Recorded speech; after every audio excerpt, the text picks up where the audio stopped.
შუადღე მშვიდობისა ბათუმი, სრულიად საქართველოს 13 საათი შესრულდა. ეთერშია გადაცემა დიდი შესვენება, ანი ნინიძე და გიორგი წულაია ვიქნებით მომდენო 1 საათის განმავლობაში თქვენთან ერთად. ძალიან საინტერესო თემები და ზოგადად უნდა აღინიშნოს, რომ ეს კვირა მეტწილად ქალბატონებს დაეთმობა და გასაგებია კიდეც რატომაც, ხომ 3 მარტი, 8 მარტი, 2 ძალიან სასიამოვნო დღესასწაული გვაქვს ამ კვირაში და ამიტომ ქალბატონებს მივუძღვით. თუმცა მე მაინც მგონია რომ ყოველ დღე ქალბატონების არის და ჩვენ ხშირად საუბრობთ მათზე, მათ პრობლემებზე, გამოწვევებზე და იმ ყველა ღირსებაზე, რაც ქალბატონს მოსავს, ხო გიო? ბოლობდე გეტყვი ჩემო ანი, კვირა კი არა, წუთები, წამები, საუკუნეები, ეპოქები ეკუთვნის ქალბატონებს, ასე რომ ჩვენ მზადავართ ნებისმიერ დროს ვისაუბროთ, თუმცა სიმბოლურად რატომღაც სოფლიომ გადაწყვიტა, აი მარტის დასაწყისი იყოს ქალბატონების და ჩვენც რა თქმა უნდა უდიდესი სიამოვნებით ვისაუბრებთ ქალბატონებზე.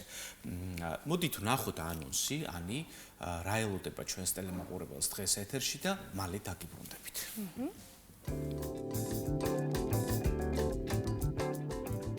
დღეს დიდი შესვენების ეთერში ნახავთ ბესეუს პროფესიული საგანმანათლებლო პროგრამა საბიბლიოთეკო საქმე. გადაცემაში სტუმრად ბესეუს საბიბლიოთეკო საქმის პროფესიული განათლების მასწავლებელი ნათია დევაძე და კურსდამთავრებული ნათია ღლონდი. ქალი გაზაფხულის ექსპრესია. ქალ მხატვართა გამოფენა ბათუმის ხელოვნების მუზეუმში. გადაცემაში სტუმრად მუზეუმის გაერთიანების დირექტორი თეონა ზოიძე, ქეთი ბათიაშვილი და ირინა ტორონჯაძე. დღეს ჩოგბურთის მსოფლიო დღეა. თემაზე ვსად ისაუბრებს საქართველოს ჩოგბურთის ფედერაციის ტრენერი თემო ცინცაძე და მოსწავლე ანასტასია ჯინჭარაძე. საოპერო შედევრების კონცერტი. სტუმრად სოპრანო ლია ჯაში და იტალიელი ტენორი დიეგო ანდრია ფისჩელა.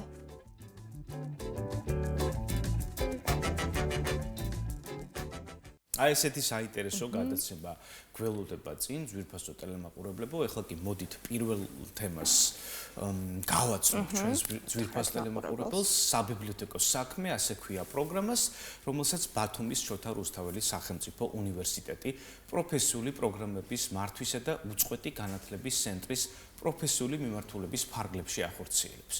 პროექტი მომავალ სტუდენტებსა და ამ სფეროში დაინტერესებულ პირებს თავაზობს თანამედროვე სტანდარტების შესაბამის საგანმანათლებლო პროცესებს, განვითარებულ მატერიალურ-ტექნიკურ ბაზასა და ასევე პრაქტიკულ საშუალებებს. პროგრამა ორიენტირებულია უწყვეტი განათლებისა და რეალური დასაქმების პერსპექტივაზე. ჩვენი სტუმრებია ნათია დევაძე, უნივერსიტეტის საბიბლიოთეკო საქმის პროფესიული განათლების სპეციალისტი და ასევე ნათია ღლონდი, კურსდამთავრებული. მობრძანდით. მობრძანდით ქალბატონებო, მადლობა რომ დღეს ჩვენი სტუმრები ხართ. დაბრძანდით. ნათია, მოდი თქვენგან დავიწყოთ, თქვენ ბრძანდებით როგორც სპეციალისტი, მასწავლებელი, ასევე კონკრეტული მიმართულების პროგრამის ხელმძღვანელი, მოგვიყევით და გვიანბეთ დეტალურად ამ პროგრამის შესახებ. მოგესალმებით, დიდ მადლობას მოგახსენებთ დღევანდელ ჩვენი ეთერისთვის, მოწვევისთვის და ამ თემით დაინტერესებისთვის და ვისარგებლებ შემთხვევით მიულოცავ ქალბატონებს გაზაფხულის ყველა დღესასწაულს და იმ დღეებს, რომლებიც წინ გველოდება და მე ვფიქრობ ჩვენი პროფესიაც მეტწილად ქალბატონების ეს სტერეოტიპულად ასე არის, რომ ბიბლიოთეკარი ყოველთვის წარმოგვიდგენია, რომ უნდა იყოს ქალბატონი და ყველა ბიბლიოთეკარს მინდა უსურმო წარმატება, ქალური ბედნიერება, ქალებს რა თქმა უნდა და უწყვეტი განვითარება თავიანთ პროფესიაში. რაც შეეხება ჩვენს პროგრამას. უნდა აღინიშნოს, რომ ბესეუს პროფესიული პროგრამების მართვისა და უწყვეტი განათლების ცენტრი 2018 წლიდან ფუნქციონირებს, ჩამოყალიბდა როგორც სტრუქტურული ერთეული და მე მინდა ვისარგებლო შემთხვევით 27 თებერვალს ხარისხის ეროვნული ცენტრის გადაწყვეტილებით ბესეუს მიენიჭა უფლება კიდევ 6 წლის ვადით განახორციელოს პროფესიული პროგრამების ასე სწავლება და მე მინდა მიულოცო ეს რა თქმა უნდა, კიდევ ერთი წარმატება BSU-ს და ყველა იმ თანამშრომელს, ყველა იმ მონაწილეს, რომელიც ამ პროცესში მუდმივად არის ჩართული და ორიენტირებულია იმ უწყვეტ განათლებაზე, რაც სახელმწიფოს და ზოგადად ქვეყნის არჩევანია, რომ ყველას შეეძლოს უწყვეტად მიიღოს განათლება, ეს იქნება პროფესიული თუ უმაღლესი სასწავლებლების მიმართულებით და თქვენ იცით, რომ წელს უკვე პირველად აბიტურიენტებს ექნებათ საშუალება აირჩიონ როგორც საუნივერსიტეტო, ასევე პროფესიული მიმართულებები და მონიშნონ სასურველი პროფესიული პროგრამები და ავტომატურად უკვე შეეძლებათ გამოცდების დამეტებითი გამოცდების გარეშე უკვე ჩაბარებული გამოცდებით, რაც ექნებათ, რა შედეგებიც ექნებათ, უკვე აირჩიონ პროფესიული მიმართულებები და არ დარჩნენ განათლების მიღმა. ეს კიდევ ერთი შანსია, ასე რომ ვთქვათ, ახალგაზრდებისთვის და ამ მიმართულებით BSU-ს აქვს რამდენიმე პროგრამა, მათ შორის საბიბლიოთეკო საქმე, რომელსაც ჩვენ ვახორციელებთ და ყავს ძალიან წარმატებული კურსდამთავრებულები, მოტივირებული სტუდენტები, ეხლა უკვე მოქმედი და იმედი მაქვს, რომ ეს პროფესია, ძალიან მნიშვნელოვანი პროფესია, თავის სიტყვას ამბობს და იტყვის მომავალშიც იმ რესურსებით და იმ შესაძლებლობებით, რასაც აძლევს სახელმწიფო მათ. აი, როგორი პროფესია იცით? გადარჩენა რო სჭირდება, იმიტომ ციფრულ ეპოქაში ვართ, როდესაც სულ რაღაც ერთ წუთში ხელოვნური ინტელექტი შეუძლია აბსოლუტურად მთელი მსოფლიო ლიტერატურის შესახებ გვეწოდოს ნებისმიერი სახის ინფორმაცია, თუმცა ამასთან ის სიმყუდროვე და ის სინერგია, რაც ახლავს ბიბლიოთეკას, ვფიქრობ, რომ ვერ ჩანაცვლდება ციფრული ტექნოლოგიებით. თუმცა ამას ხშირად სჭირდება ხაზგასმა და ამაზე საუბარი აუცილებელია, იმისთვის რომ მეტად აქტუალური გახდეს ეს პროფესია ახალ თაობაში. მოდი ნათიას ვკითხოთ, თავად რატომ გააკეთეთ არჩევანი ამ პროფესიაზე და როგორი იყო ეს შემსწავლელი კურსი? მოგესალმებით კიდევ ერთხელ. ჩემ შემთხვევაში ცოტა სხვანაირად მოხდა, მომიწია პროფესიის შეცვლა და მოხდა იმ სფეროში, რასაც საბიბლიოთეკო სფერო ჰქვია. ბოდიში აი პროფესიით ვინიყავით თავდაპირველი საფინანსო სერვისები. რადიკალურად ერთი სფერო და მეორეში. კი ბატონო, ჩვენ სოფელში, ჩვენი სოფლის ბიბლიოთეკა საკმაოდ წარმატებული ბიბლიოთეკა არის, სადაც არაერთი პროექტი ხორციელდება და ერთ-ერთი და ძალიან მნიშვნელოვანი, რაც მინდა ხაზი გაუსვა, ეს გახლავთ წიგნის კლუბის პროექტი, რომელსაც ახორციელებს მედია სააგენტო კლიბარდი, ბიზნეს სოციალური სასოფლობის ფარგლებში, სწორედ ამ პროექტით მოვხვდი სასოფლო ბიბლიოთეკაში, როგორც წიგნის კლუბის მენეჯერი.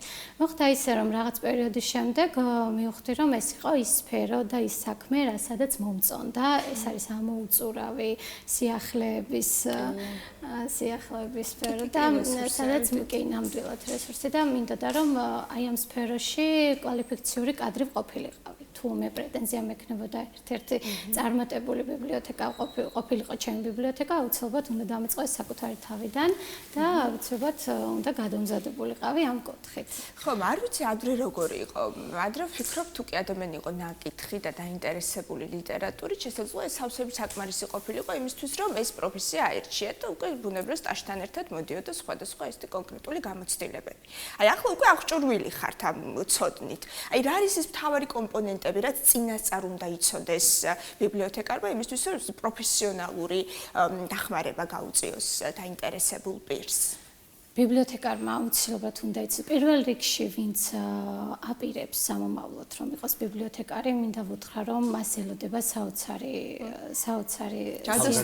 ჯანდაცვის სამყარო და თითოეული ბიბლიოთეკარი, ჩემს ერთ-ერთ ლექტორს დავესესხები და ვიტყვი, რომ უნდა იყოს ნამდვილად ჯადოქარი. ამ სფეროში ძალიან ბევრი რამის გაკეთება არის. დღევანდელი ბიბლიოთეკა უკვე აღარ არის ესეთ სტანდარტული წიგნსაცავი და მხოლოდ წიგნის კითხვა არ არის მასში შესაძლებელი, ამიტომ არაერთი პროექტის განხორციელება არის შესაძლებელი ნამდვილად. ნათიას ვკითხოთ, როგორია დღეს სტუდენტისა და ბიბლიოთეკის დამოკიდებულება? დღევანდელი ჩვენი რეალობიდან გამომდინარე, სტუდენტები და კონკრეტულად ამ პროგრამაში მონაწილე სტუდენტები სრულიად გააზრებულად არიან იქ, სადაც არიან და მინდა აღნიშნო, რომ ყველა ის სტუდენტი, რომელიც ჩვენს პროგრამაზე სწავლობს, რა თქმა უნდა, არიან სრული ზოგადი განათლებიდან მოსულები და არიან უკვე პროფესია რომ აქვს და ეს უკვე მეორადი პროფესია, რომლებსაც უკვე გააზრებულად აქვს გადაწყვეტილი, აქვთ გადაწყვეტილი, რატომ არიან აქ. აი მე პირადად მე ვარ პირველი სტუდენტი ამ პროგრამის 2017 წელს. მიუხედავად იმისა, რომ მაქვს მაგისტრის ხარისხი და ვარ პროფესიით ტელერადიო ჟურნალისტი, გადავწყვიტე, რომ ჩვენი კოლეგაა. კოლექტივი. ანუ ამდენი წელი არსებობს ეს პროგრამა? 2017 წელია თითქმის. 2017 წლიდან თავიდან ჩვენ როცა ჩავირიცხეთ, იყო ფაკულტეტებთან შერწყმული იყო, აი მაგალითად ჰუმანიტარული ფაკულტეტის ის იყო ეს პროგრამა. თუმცა უკვე 2018 წელს ჩამოყალიბდა ეს ცენტრი როგორც სტრუქტურული ერთეული, PSO სტრუქტურული ერთეული და ჩვენ უკვე პირველი დიპლომები, ასე რომ ვთქვათ, ჩვეულებრივად პირველი დიპლომი, რომ მეოთხე საფეხურის სწავლებაში არის გადის, ასე რომ ვთქვათ, 2 სრული წელი ვისწავლეთ და ფაქტობრივად არ ვიცი ამაზე მეტი რა შეიძლებოდა, ვთქვათ, უფრო მაღალ საფეხურზე ესწავლა, ვთქვათ, სტუდენტს.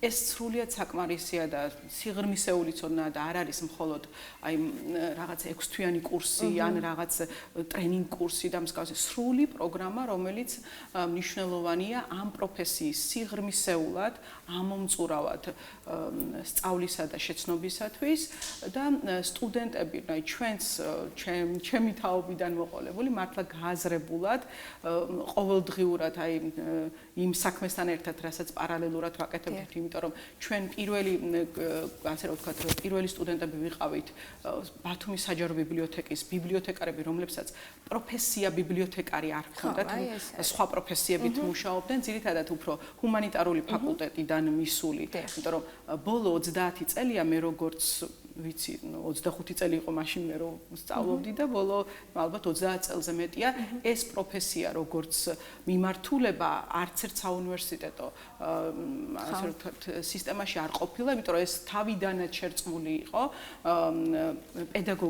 პედაგოგიკას ვინც სწავლობდა პარალელურად, როდესაც ამთავრებდნენ, უკვე შეეძლოთ აერჩიეთ და ბიბლიოთეკარები ძირითადად იყვნენ პედაგოგიური განათლება ვისაც ჰქონდა და თუ ჰქონდა გავლილი, აი იყო ალბათ პედაგოგიური უნივერსიტეტების სასწავლებლებში ეს პროგრამები ენიჭებოდათ უფლება გამხდარიყვნენ ბიბლიოთეკარები და თქვენ იცით რომ სკოლებში, უნივერსიტეტებში, საგანმანათლებლო დაწესებულებებში არიან ბიბლიოთეკარები, რომლებსაც აი ეს წლები აქვთ გავლილი და აქვთ აი ეს უზარმაზარი გამოცდილება, ცოდნა და არ ვიცი. ნათია, მოდით პროგრამის პერსპექტივაზეც ვისაუბროთ, ხო?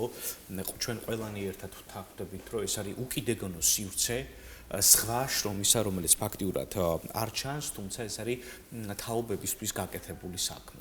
საბიბლიოთეკო მიმართულებას გულისხმობ. თქვენ პროგრამაში მითითებული გაქვთ, რომ ეს არის დასაქმების პერსპექტივა, ეს არის ვთქვათ, შემოსავლის წყაროდ შეიძლება აქციოს ვინც მიიღებს ამ პროგრამაში მონაწილეობას. ეს როგორ ხდება საინტერესოა. ჩვენ ვართ განებივრებული ამდენი ბიბლიოთეკით, რომ ვთქვათ, ყველა დასახვდეს, ვინც გაიგეს ამ პროფესიულ განათლებას, საინტერესო ამ თემაზეც ვისაუბროთ. დიახ, საინტერესოა ნამდვილად. მე პირველად როცა დავიწყე ამ პროფესიის შესწავლა, ესე არ მქონდა განსაზღვრული, რომ სადმე უნდა დავსაქმებულიყავი. უბრალოდ ეს იყო თავიდან ინტერესის სფერო და შემდეგ უკვე მართლა გაჩნდა ის სურვილი, რომ ამ ასე რომ ვთქვათ, ჯადოსნურ სამყაროში მეც შემედგა ფეხი და გამხდარიყავი მისი ნაწილი და მე მაგალითად მე ვარ მაგალითი იმისა, რომ როდესაც დავასრულე ეს კურსი, მაშინ ბათუმის შოთა რუსთაველის სახელმწიფო უნივერსიტეტსა და ბათუმის საჯარო ბიბლიოთეკას შორის ახლაც არის თანამშრომლობის მემორანდუმი და მე პირადად მომეცა საშუალება დამეწყო სამსახური ბათუმის საჯარო ბიბლიოთეკაში, კონკრეტულად კულტურულ საგანმანათლებლო მიმართულების განყოფილებაში, იმიტომ რომ ბიბლიოთეკა არ არის მხოლოდ წიგნსაცავი, რაღაც ეს არის კულტურის და განათლების ცენტრი, სადაც თავმოყრილია უამრავი ცოდნა, უამრავ თემასთან დაკავშირებით და მე მაგალითად მქონდა ეს გამოცდილება და ჩვენს კურსზეც ამ პროგრამაზეც ვინც სწავლობს, ძირითადად მაინც დასაქმებულები არიან, დასაქმებულები, ძირითადი ნაწილი დასაქმებულია და ძირითად ნაწილს პერსპექტივაში აქვს, ასე ვთქვათ, მზაობა, რომ დასაქმდნენ და ჩვენ გვყავს შეიძლება ვთქვათ პერსპექტივა იყოს არა მარტო საჯარო ბიბლიოთეკა, არამედ სკოლები, უნივერსიტეტები საქართველოს მასშტაბით, აი ნათი არის ბრწყინვალე წარმომადგენელი თავისი კუთხის, სადაც შესანიშნავი ბიბლიოთეკაა. ვთქვათ რეგიონებში რა ვითარება მოდით ამ კუთხითაც ვისაუბროთ, საინტერესოა საბიბლიოთეკო საქმის თვალსაზრისით. რეგიონებთან დაკავშირებით თქვენ იცით რომ როცა სასოფლო ბიბლიოთეკები არსებობდა ასეთი მოხდა მოკლედ მოდერნიზება თუ ცვლილებები და შეუერთდა სკოლებს შეუერთდა ნუ ასე მათი ფუნქციები ასე რომ ვთქვათ სკოლებმა შეითავსეს და ყველა სკოლაში ნებისმიერ სკოლაში სადაც არ უნდა იყოს ჩვენთან მაგალითად ჩვენს რეგიონში განებივრებულები ვართ და თქვენ ალბათ ბევრჯერ გინახავთ სიუჟეტები და გაგიშუქებიათ თემები რომ ძალიან ესეთი ბიბლიოთეკები აქვს სკოლებს რომელშიც ხელშეწყობაა რა თქმა უნდა მთავრობის განათლების სამინისტროს რომ ყველა სკოლას ჰქონდეს რეაბილიტირებული აღჭურვილი სათანადო წიგნადი ფონდით კომპიუტერებით და საჭირო ინვენტარით რომელიც მისცემს მოსწავლეს და ახალგაზრდას საშუალებას ახლო კონტაქტი ჰქონდეს წიგნთან და ასე რომ ვთქვათ დამატებით განათლებასთან რომელსაც მაგალითად მარტო გაჯეტებიდან და ასე რომ ვთქვათ სხვა საშუალებებიდან ვერ მივიღებთ, იმიტომ რომ ეს არის უწყვეტი პროცესი, წიგნს ვერაფერი ვერ ჩაანაცვლებს, ჩვენ ამას ხშირად ვამბობთ, ეს არ არის ესეთი ნათქვამი სიტყვები, იმიტომ რომ ეს არის ის მოცემულობა, რაც არ არსებობს არანაირი საშუალება, რომლითაც შეიძლება ეს ჩანაცვლდეს. აი ნათიას რო ვკითხოთ თქვენ კურსდამთავრებული ხართ, ხო? აი რას ურჩევდით მომავალ სტუდენტებს, დაინტერესებულ პირებს, ვისაც სურთ მიიღონ მონაწილეობა იმ შესანიშნავ პროგრამაში? მომავალ სტუდენტებს აუცილებლად პირველ რიგში მინდა აღნიშნო, რომ საბიბლიოთეკო საქმე მაინც ასე თუ ისე კვალიფიციური კადრების დეფიციტს განიცდის. თქვენ აღნიშნეთ, რომ ნებისმიერი სკოლა კერძო დაწესებულება აი ამ დაწესებულებაში აუცილებელი კვალიფიციური კადრები და ეს პროგრამა სწორედაც აი ამ დეფიციტს ავსებს და აუცილებელია რომ გაიარონ და რა თქმა უნდა გადახალისებასაც საჭიროებს ეს სფერო. და გითხრათ, დაინტერესებულ სტუდენტებს კი ვურჩევდით, რომ აქ არის საოცარი გარემო.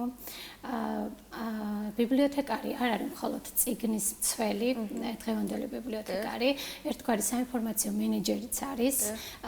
აქ დაგხვდებათ თუ კი გადაწყვეტ და პირველ რიგში უნდა გიყვარდეთ წიგნები, ადამიანებთან ურთიერთობა და რა თქმა უნდა ტექნოლოგიებთან ურთიერთობაც უნდა გიყვარდეთ და გიყვარდეთ თქვენი საქმე და აუცილებლად გქონდეთ სწრაფო განვითარებისკენ. აი ეს ტექნოლოგიების და ბიბლიოთეკის სინთეზიც მოხდა, ხო? ესე მგონია, ვიყენებთ ალბათ. ამაზეც გვიამბეთ საბიბლიოთეკო საქმეში როგორ ინტეგრირდა ციფრული სამყარო? ნელ-ნელა იცით რა უკვე ყველა თანამედროვე ბიბლიოთეკაში ციფრული სამყარო და ტექნოლოგიებთან ურთიერთობა ეს არის ელექტრონული სერვისების დანერგვა. ნებისმიერ ბიბლიოთეკაში ეს არის ერთგვარი ხერხემალი დამთანხმება ინტერნეტია, რომ ესეა. ჩვენ მოგვეცა შესაძლებლობა ამ სწავლის პროცესში ძალიან კარგი შესაძლებლობა მოგვეცა გაგვევლო პრაქტიკული ნაწილი მთელი ამ 2 წლის მანძილზე ჩვენ პრაქტიკული ნაწილი გავიარეთ და ჩვენ თეორიული ცოდნის გადმოტანა შევძელით BSEO-ს მეცამეცნიერო ბიბლიოთეკაში ძალიან წარმატებულ და კვალიფიციურ ბიბლიოთეკარებთან ერთად მათთან ერთად მუშაობა იყო ძალიან დიდი ბედნიერება. ჩვენ მოგვეცა შესაძლებლობა რომ გარდა იმისა რომ გვესწავლა წიგნების დაკომპლექტება და კონსერვაცია, ასევე მათი დამუშავება და ასევე ელექტრონულ სერვისებზე ქონდა წვდომა, აუცილებლად მატერიალურ-ტექნიკურ ბაზასთან ქონდა წვდომა. მუშაობდით როგორც სკანერის აპარატებთან, ასევე რაც იყო გაციფრონებისთვის საჭირო წიგნის გაციფრონებისთვის ნებისმიერ და ასევე ელექტრონულ კატალოგებთანაც მოგვიწია მუშაობა. აი რა იქნება თქვენი სტრატეგია ნათია იმისთვის რომ ახალგაზრდები დააინტერესოთ ლიტერატურით? აი თქვენ ხართ რეალურად ელჩი, ხო? წარმომადგენელი და შემოდის ახალგაზრდა რომელიც კონკრეტულ ლიტერატურულ ტექსტს ეძებს და თქვენ ეს ისე უნდა მიაწოდოთ რომ ის შემდგომ ისევ დაბრუნდეს, ხო? მგონია რომ ეს დიდი პასუხისმგებლობა ბიბლიოთეკარს აკისრია, ხო? აი რა იქნება თქვენი სტრატეგია? რას ეტყოდით ახალგაზრდებს, რომლებიც არა მხოლოდ ახალგაზრდებს, ჩვენც რაღაცნაირად თითქოს დავშორდით ცხოვრების ტემპორიტმიდან გამომდინარე წიგნს, იმიტომ წიგნს თავისი სიმყუდროვე, თავისი დრო სჭირდება, რის უკმარისობაც გვაქვს სამწუხაროდ. რა სიტყვით ადამიანებს იმისთვის, რომ წიგნი იყოს განუყოფელი ნაწილი მათი ყოველდღიურობის. იცით რა, რაზეც არ უნდა ვისაუბროთ და რამდენადაც წინ არ უნდა წამოიწიოს ტექნოლოგიები, წიგნს არ აქვს ალტერნატივა. ჩემს ბიბლიოთეკაში პროექტების ფარგლებში ხდება სწორედ ის, რომ ჩვენ ჩართული გვყავს ახალგაზრდები წიგნის კითხვის კონკურსებში და მერწმუნეთ ეს აძლევთ ძალიან დიდ мотивაციას ბავშვებს და ახალგაზრდებს, არა მარტო ახალგაზრდებს. ჩვენ ძალიან დიდი შესაძლებლობები მივეცით, ჩემი ბიბლიოთეკა და წიგნის კლუბის პროექტი ძალიან დიდ შესაძლებლობებს აძლევს ახალგაზრდებს და მე ამიტომ ჩემს მაგალითს ვსაუბრობ ახლა.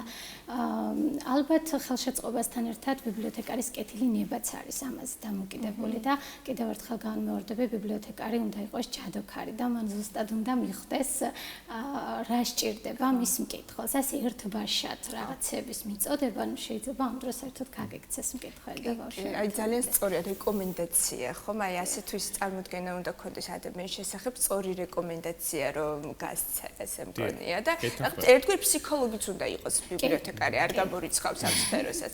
ნათი, ანუ ეს კურსი ამჯერად დასრულდა და ახალი სტუდენტების კოლექტივი უნდა შეკრიბოთ თუ აი რა ეტაპი არის ახლა? გვიანბეთ ჩარიცხვის დეტალები საინტერესოა ჩვენ. ყოველწლიურად აქამდე ასე იყო, რომ სახელმწიფო აცხადებდა პროფესიულ პროგრამებზე მიღება, ცხადდებოდა წელიწადში ორჯერ გაზაფხულზე და შემოდგომაზე.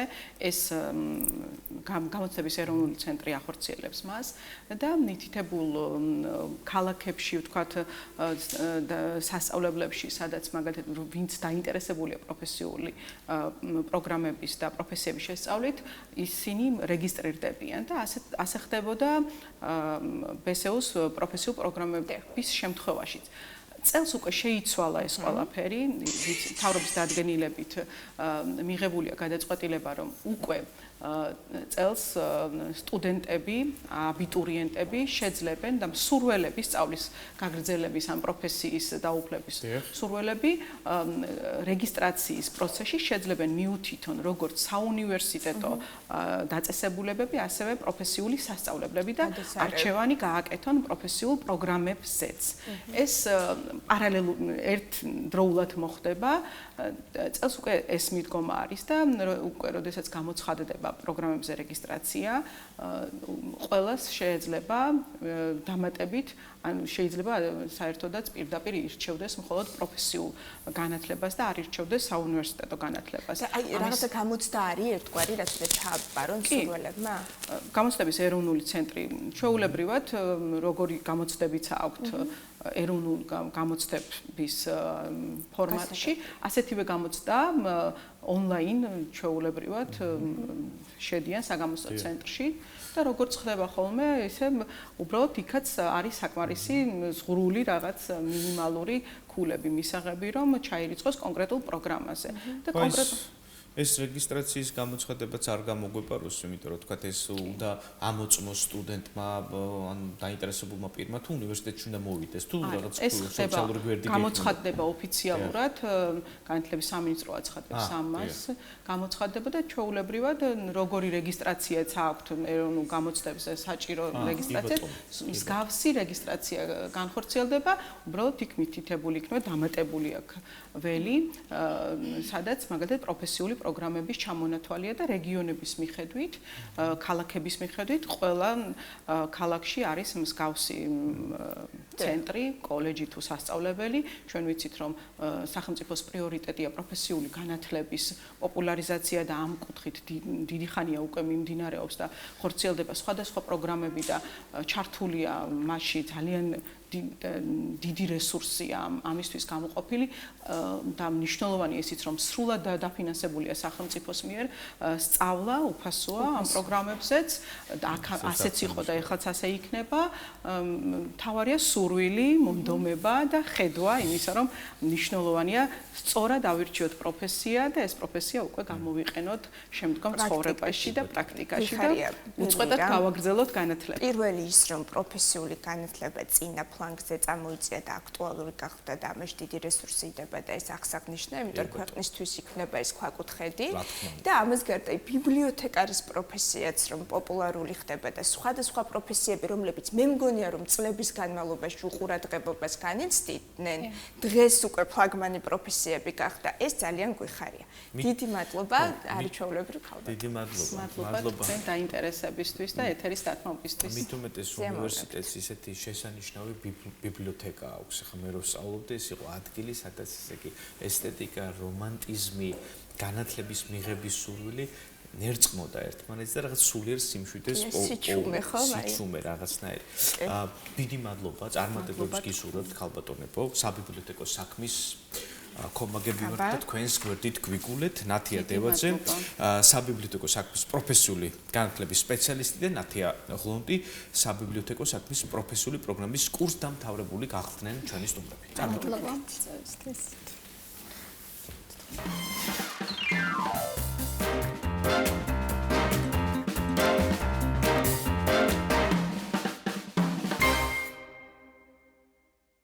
ვაგრძელებთ საუბარს ძალიან საინტერესო თემაზე ვსაუბრობთ გიორგი. რამდენიმე თვის წინ, როდესაც გადაცემა თეთრი კვადრატი სტუმარი იყო რეჟისორი ნანა ჯანელიძე. დიახ. ასეთი კითხვა დავუსვი ქალბატონ ნანას, განსხვავდება თუ არა და რით განსხვავდება ქალის მიერ გადაღებული ფილმი მამაკაცის მიერ შექმნილი კინემატოგრაფისგან და ასეთი რამ მითხრა, არაჩვეულებრივი პასუხი გამცა ქალბატონმა ნანამ და ზუსტად ციტირებას ვერ მოვახდენ, თუმცა შინაარსი იყო ასეთი, რომ ქალი ფლობს გარკვეულ საიდუმლოებას, საუნჯეს. კი, რასაც შესაძლოა რაზეც შესაძლოა არ აქცენტირებდეს მამაკაცი და ქალი ამ საიდუმლოებაზე, ამ იდუმალებაზე ახდენს აქცენტს და ამიტომაც განსხვავდება მის მიერ შექმნილი ნამუშევრები. მე ვფიქრობ, სახვით ხელოვნებაშიც ასევე უნდა იყოს. ქალი ყვება იმ იდუმალებაზე, იმ ნარატივს, რომელიც განსხვავებულია მამაკაცის მიერ შექმნილი ნამუშევრისგან. გუშინ ბათუმის ხელოვნების მუზეუმში არაჩვეულებრივი გამოფენა გაიხსნა სახელწოდებით ქალი გაზაფხულის ექსპრესია, როგორი კონცეპტუალურია, ხო, თავად სახელწოდება ამ გამოფენის ბათუმელი ქალი მხატვრების ნამუშევრები გამოიფინა. მოგეხსენებათ ახლა დიდი განსაკუთრებულად სასევნო დღესასწაულები გველის წინ 3 მარტი, 8 მარტი და სიმბოლურია რომ სწორედ ახლა გაიხსნა ეს გამოფენა. მე მსურს ჩამოვთვალო იმ ადამიანების სახელები და გვარები მხატვრების, რომელთა ნამუშევრებსაც იხილავთ თქვენ. ესენი არიან თამთა დარჩია, დიანა თალაკვაძე, მაია გერსამია, ირინა ტორუნჯაძე, ეკა ცინცაძე, ნინო ჩაკვეტაძე, ეკა მუხაძე, ქეთი ბათიაშვილი და ლია შველიძე. წარვადგინოთ ჩვენი სტუმრები და ვრცლად ვისაუბრებთ თემაზე. აჭარის მუზეუმების გაერთიანების დირექტორი თეონა ზოიძე გვესტუმრა. აი ამ მხატვრების ნუსხიდან ორ წარმომადგენელთან ერთად ირინა ტორუნჯაძე და ქეთი ბათიაშვილი ასევე ჩვენთან ერთად არიან. მოგბრძანდით ქალბატონებო. მობრძანდით ძვირფასო ქალბატონებო, დაბრძანდით. მოგესალმებით. გილოცავთ წინასწარ ყველა მომდევნო დღესასწაულს, რომელსაც გაზაფხულის პირველი კვირა აღნიშნავს. კი ბატონო და მე მაინც ვეჭვობ ხომ, რომ აი სახვით ხელოვნებაშიც განსაკუთრებული ნარატივი აქვს ქალბატონებს. ამაზე ვისაუბრებთ აუცილებლად ვრცლად და ვიმსჯელებთ. მანამ მოდით თეონა თქვენგან დავიწყოთ, როგორ დაიბადა ეს იდეა, განახორციელეთ, მთავარი კონცეფცია რა არის ამ გამოფენის, ვრცლად გვიამბეთ. მოგესალმებით, დიდი მადლობა მოწვევისთვის. ეს გახლავთ პროექტი, რომლის ინიციატივაც ეკუთვნის აჭარის კულტურის მინისტრს ქალბატონ ელისო ბოლქვაძეს. აგრეთვე გქონდა მხარდაჭერა საქართველოს კულტურის სამინისტროდანაც და შესაბამისად პროექტი, რომელიც დაიგეგმა სულ რამოდენიმე თვის წინ, გადაწყდა რომ ჩატარებული იყო ჩვენთან, დაგვეორგანიზებინა ჩვენ აჭარის ხელოვნების მუზეუმში. თვითონ კონცეფცია სწორედ რომ მიუძღვენით, როგორც თქვენ აღნიშნეთ, გაზაფხულის შემობრძანებას, აგრეთვე 3 მარტს, დედის დღეს და ქალთა საერთაშორისო დღეს 8 მარტს. ეს ქალბატონები როგორ გაერთიანეთ? თავად გქონდათ ეს სურვილი და ინიციატივა თუ თქვენ შესთავაზეთ მოგვიყევით? ჩვენ მოვიწვიეთ პროფესიონალი მხატვრები, ფათუმელი პროფესიონალი მხატვრები, რომლებმაც 2021 წლიდან 24 წლის ჩათვლით 25 წლამდე გამოფინის ჩვენთან პერსონალური გამოფენის სახით თავიანთი ნამუშევრები და რა თქმა უნდა საქართველოს კულტურის სამინისტრომ სთან ერთად თანამშრომლობით შევარჩიეთ ის მხატვრები, რომლებიც გამოფენილნი არიან, რომელთა ნამუშევრებიც გამოფენილია ჩვენს საჯარის ხელოვნების მუზეუმში ამჟამად. თითოეულის ხელწერა არის აბსოლუტურად ინდივიდუალური, განსხვავებული, ეს მინდა აღნიშნოთ, ახლა პოსტერზეც კი ჩანს ეს დიფერენცია და განსხვავება და ის ექსპრესია, რაც მოდის თითოეულის ნამუშევრისგან. ქალბატონო ირინა, მოგვიყევით. თქვენი შთაბეჭდილება თქვენთვის რას ნიშნავს მსგავსი სახის გამოფენები, როგორ ამაღლებს კულტურული ცხოვრების ხარისხს საქართველოში და ზოგადად ქალ მხატვრებს პოპულარიზება ხომ არ სჭირდებათ? ამაზეც ვისაუბროთ. პრობლემებსაც შევეხოთ. მოგესალმებით, გილოცავ გაზაფხულის დღესასწაულებს. რაც შეეხება პოპულარიზაციას, რა თქმა უნდა, ყველა მხატვარს და რა მარტო ქალს ჭირდება პოპულარიზაცია და ეს ეხლა საუბრობთ სანამ მოვიდოდეთ, რომ აი ხანდახან საჭიროა რომ ვინმე გითხრას და გიძახოს, შეგაქოს და ასე შემდეგ.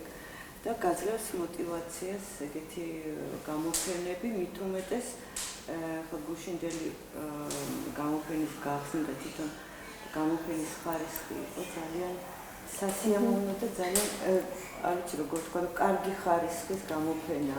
შემიძლია ესე ვთქვა.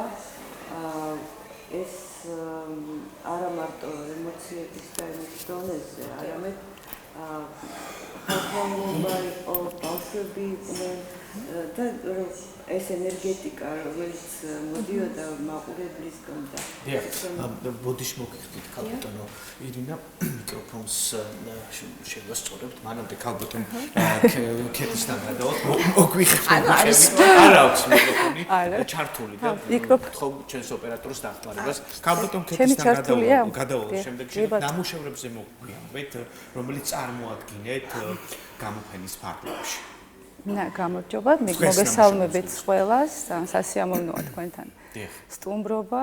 საერთოდ მინდა თქვა ძალიან სასიამოვნო იყო ჩემთვის, მოულოდნელიც კი, როდესაც შემოთავაზება მივიღე ამ გამოფენაში მონაწილეობის. რა თქმა უნდა, სიამოვნებით დავთანხმდი და მე ამ წუთას ვსაუბრობდით მაგაზე, რომ მხატვრისთვის ძალიან მნიშვნელოვანია სივრცე. ხო, შემოთავაზება ამ სივრცის არის ერთ-ერთი ჩვენი მამოძრავებელი და ძალიან დიდი სიამოვნებით ჩავერთე აი ამ პროექტს. და ემატება ეს გალერეები, ეს გვიხარია. მუზეუმი ბუნებრივია ყოველთვის უთმობს თავის სივრცეს ნიჭიერ ხელოვანებს. ამას გარდა კიდევ ახალი გალერეაც დაემატა, ხო, ჩვენს ქალაქს რამდენიმე თვეა ჩიკოგიძე გალერეა მეცენატის მიერ შექმნილი და და ესეც ის რომ აი მეცენატმა შექმნა, ანუ რესურსებს კერძო სექტორი იმაში რომ წარმოჩინდნენ ხელოვანები ეს იშვიათი შემთხვევაა და კი ეს გვიხარია ნამდვილად. თავარი გზა არის ხელოვნების განვითარების, როდესაც არსებობს სურველი ამისი მეცენატები, ეგრე განვითარდა ზოგადად ხო ყველგან მსოფლიოში. აი არის ხო ეს პრობლემა, მაინც მეტი გალერეა არის რაღაც მომენტში საჭირო, ისიც საინტერესოა, ზოგადად რამდენად გვაქვს კულტურა ნახატის შეძენის და ამაში გარკვეული თანხის გადახდის სასაჩუქრად, ანუ უბრალოდ სახლისთვის ხო? აი ეს რაღაცა იცვლება ამ თვალსაზრისით კი, რაღაცა გარკვეული ცვლილებები ნამდვილად არის. ეხლა მე შემიძლია საკუთარ თავზე ვილაპარაკო პირველად. დიახ, რა თქმა უნდა, თქვენი გამოცდილება. რამდენად ჩემი თავი ძომავ ამ შემთხვევაში ახლა, ნუ რამდენად იყიდება ან არ იყიდება ნამუშევრები. კი, როგორ არა.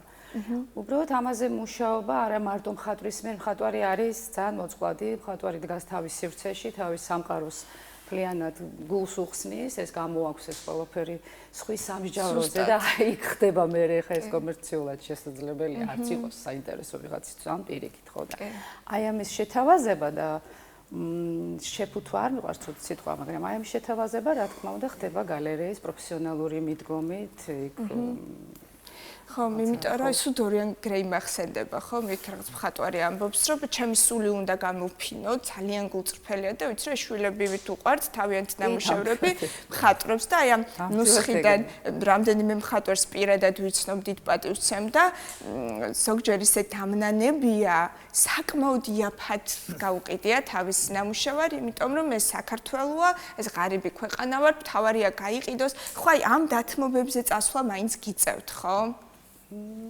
გააჩნია. თუმცა მაგრამ უფრო საჩუქრად ვიდრე ძალიან დაწევათ ამ ხილს. ეს საჩუქრების მიღება გაცემა კარგია, თუმცა დღეს საშუალება, სწორედ ამ გამოფენის საშუალებით ადამიანებს აქვთ გაიტანონ თავისი ნამუშევრები ასპარეზზე, ხო? თქვათ იგივე ონლაინ კუთხითაც, სოციალური ქსელითაც ხდება მათი პოპულარიზაცია. პოპულარიზაცია გაგვეწინა ადამიანებისათვის, მხატვრებისათვის. შესაძლოა მათ მაგალითად ბათუმი მხატვრებს არ აკლიათ რეგიონში ცნობადობა, მაგრამ ის ადამიანები და მხატვრები, რომლებიც მოწვეული ყავდათ თბილისიდან, რომლებიც სხვათა შორის ჩაატარებენ მასტერკლასებს დღეს და 7 მარტს, სწორედ ამას ემსახურება, რომ უფრო ახლოს გაიცნოს საზოგადოებამ მხატვრები, რომლებიც არ მოღვაწეობენ ჩვენს ქალაქში. რაც შეეხება ჩვენ მხატვრებს, მათ ძალიან დიდი მხარდაჭერა აქვს საჯარო კულტურის სამინისტროსგან. ბოლო 6 თვის განმავლობაში ორჯერ გახდით უკვე გამოფენით საზღვრებს გარეთ, პარიზში ერთხელ ლუვრში და ირინა იყო მათ შორის ერთ-ერთი, რომელმაც წარმოადგინა თავისი ნამუშევრები ლუვრში და აგრეთვე სულ ახლა ხანს დავბრუნდით, როგორც იცით, არტ კაპიტალიდან პარიზში ისევ გრან პარის საგამოფენო დარბაზში ქონდა გამოფენილი ახალგაზრდა მხატვრების ნამუშევრები. შესაბამისად, ძალიან აქტუალური გახდა მხატვრობის პოპულარიზაცია ჩვენს რეგიონში და ეს მე ძალიან მახარებს და არა მარტო მე, სწორედ შემოსვლამდე საუბრობდით მე და ირინა, რომ ძალიან დიდი ყურადღება ექცევა ამ მიმართულებას, როგორც ინსტიტუციის მხრიდან, აგრეთვე აჭარის კულტურის სამინისტროს მხრიდან და ეს მართლაც მისასალმებელია. ამ ნამუშევრებსაც იხილავს მსოფლიო აუდიტორია, ამასაც გავაკეთებ. სწორედ აქეთ მივდივარ, ყველაზე მთავარი არის ის, რომ საერთოდ ნებისმიერი პროექტი, რომელიც კეთდება ჩვენს ნებისმიერ მუზეუმში, გათვლილია გრძელვადიან პერსპექტივაზე და ამ მხრივ მართლაც ძალიან დიდი მადლობა ქაბატონ ელისოს იმისათვის, რომ მას აქვს გეგმა ჩვენთან ერთად, რომ აი ეს ნამუშევრები უფრო მეტმა აუდიტორიამ იხილოს სამომავლოდ და 2026-28 წლებში ეს ნამუშევრები იმოგზაურებენ მსოფლიოს სხვადასხვა აი ეს არის მნიშვნელოვანი პასაჟი, სწორი მენეჯმენტის ფარგლებში გაიცნოს ჩვენი სახელდახელო არტისტები მსოფლიო. ქალბატონო ირინა, თქვენ საფრთხეს შეგაწყვეტინეთ საუბარი. დაგულო არტისტები. ბატონო. მოდით გითხარით და გვიანბეთ თქვენი ნამუშევრების შესახებ, ჩვენ ვიცით, რომ პარიზშიც იმყოფებოდით, ბოლოს და ბოლოს არის თუ არა გავლენა ფიროსმანის. დღესაც კი მსოფლიოში ამბობენ თუ არა, რომ თქვენ ფიროსმანის ქვეყნიდან თუ ახართ მაგალითად. ესეთი პრეცედენტები არსებობს თუ არა და მოგვიყევით თქვენი ნამუშევრების შესახებ. რაც შეეხება ფიროსმანის ქვეყნიდან, ალბათ ის მაყურებელი, რომელიც გათვითცნობიერებულია ასე თუ ისე საქართველოს სახვითი ხელოვნების და კულტურის ისტორიით, რა თქმა უნდა, ეძებს და ხედავს ამ გავლენას. რა თქმა უნდა, ეგეთი გასვლები და ესეთი გამოფენები ყოველთვის სასიამოვნოა და საჭიროა და საპასუხისმგებლოა, იმიტომ რომ აი წარმოაჩენ შენს კუთხეს, შენს ქალაქს, შენს ქვეყანას, გიწევს კომუნიკაცია იქაურ მხატვრებთან, გალერისტებთან და ასე შემდეგ. ინტერესი ყოველთვის არის. არ ვიცი, ისე ქვეყნის ეგიდით თუ ინდივიდუალურად ხიბლავს თითეული მხატვარი რაღაც ამ პუბლიკას, ყოველ შემთხვევაში ყოველთვის არის რაღაც საჭირო და სასიამოვნო შთაბეჭდილებები და კონტაქტები. ირინა, სანამ შეარჩევთ, ან იგივე კეთი ორივეს პასუხი მაინტერესებს, აი საგამოფენოდ როცა არჩევდით ნამუშევრებს, ხომ? აი ყველა ხომ არ გამოიფენება რაღაცა, რაც თქვენთვის არის იმ მომენტში ის რეფლექსია, რაც გსურთ გაუზიაროთ აუდიტორიას, ხომ? აი რა არის მთავარი ნარატივი თქვენი საგამოფენო ნამუშევრების და ქალბატონი კეთის?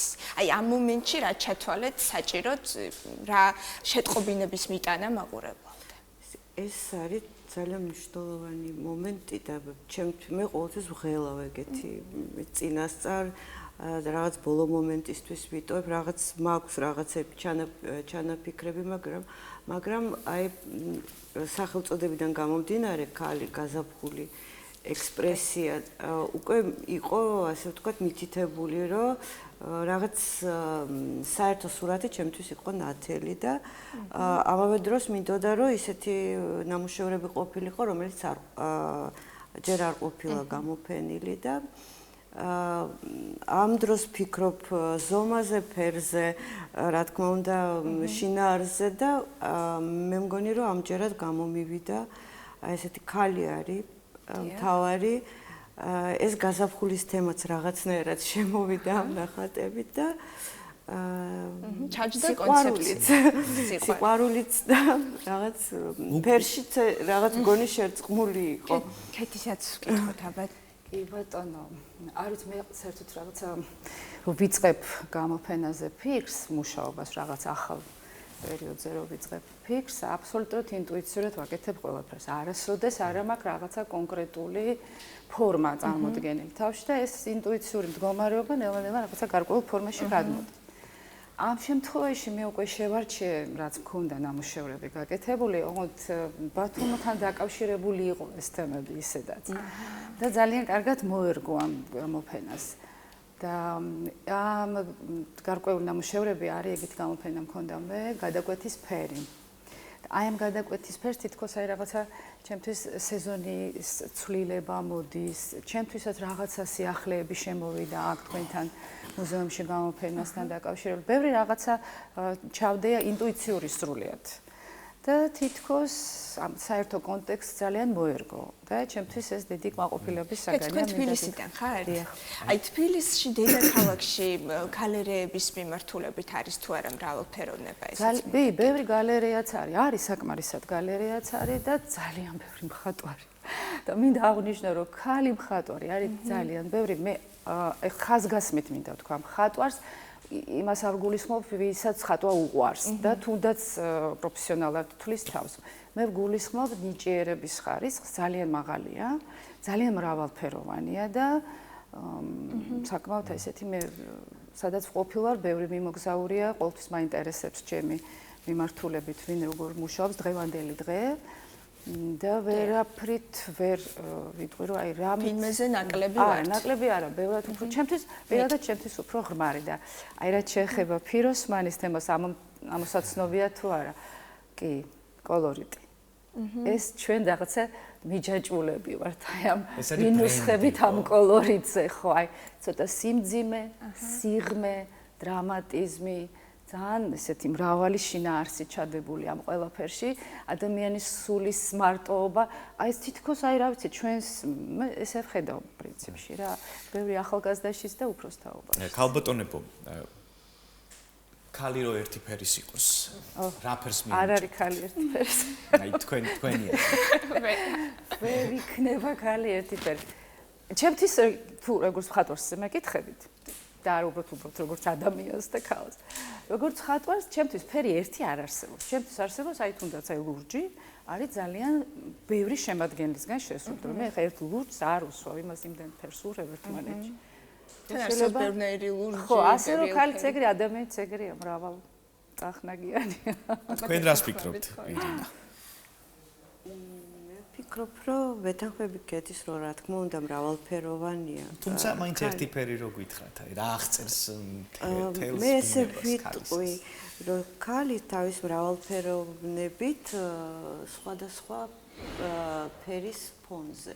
ხო ხო კი ბატონო ნაირ ფერები ნაიფერ ხო ლამაზი ზესავით ოქროსფერი სხვათა შორის კინოში გვაქვს ეგეთი სპეციფიკა, არსებობს რაღაც ქართული ფილმები, რომლებიც აი ქართველისთვის უფრო ასახქმელია, ვიდრე უცხოელისთვის, რაღაც ქართულია ძალიან ნარატივი. აი, ჩემთვის მაგეთ ასეთი ფილმი უძინართა მზე, რომელიც ძალიან ემოციურია ჩვენთვის, მიუხედავად იმისა, რომ A-კლასის ფესტივალებზეც ქონდა წარუმატება თავის დროით, მაგრამ რაღაც მომენტში მგონია, რომ იმ თავარ სიღრმეს და ტკივილს აი უცხოელი ვერ ჩაწუდება, ძალიან ავთენტურია. სხვა რამეს ხედავს. ხო, აი მხატვრობაში, სახვით ხელოვნებაში თუ არის ასეთი სპეციფიკა, რომ ეს ძალიან ქართულია და ძალიან ქართველებისთვის აღსაქმელი.